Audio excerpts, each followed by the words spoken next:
Kaya karamihan sa mga anak ng magkapatid, abnormal. Minsan ang isip, kulang.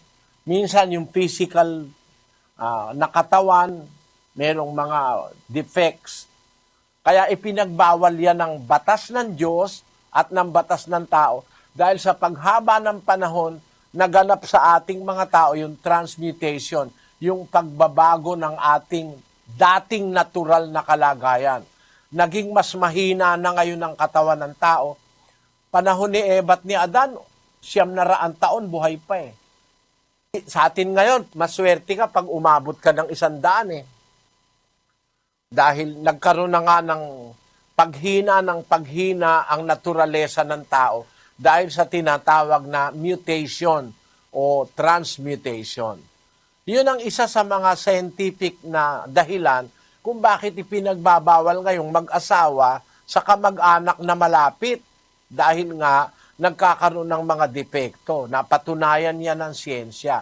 Sa Biblia naman, kaya ipinagbabawal ng Diyos mag-asawa ka sa isang kamag-anak na malapit, kasi para ang tao mag-asawa at dumami ang lahi ng tao, hindi doon sa paraan na magkakaroon ng depekto. Kasi kung ang magiging mag-asawa, puro magkapatid, magpipinsan, ang maipoproduce ng mga tao, may mga depekto. Nakikita ng Diyos yun eh. Kaya pinagbawal niya later. Nung umpisa, hindi bawal. Magpapakarami nga sila magkakamag-anak eh. Pero nung matagal na ang lahi ng tao, kasi ngayon, kapatid, humigit kumulang ang lahi ng tao, meron ng 6,000 taon hanggang 7,000 taon, napakarami ng pagbabagong nangyari dahil sa mga pagbabagong nangyari sa mundo, nagkaroon ng maraming man-made chemicals, nagkaroon ng mga transmutation sa mga genes ng mga tao, sa mga DNA, kaya bawal na ng Diyos ngayon yung mag-asawa sa kamag-anak na malapit.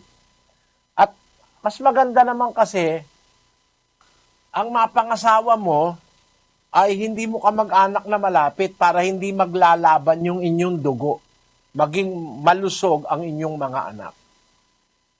Ganun yon kapatid.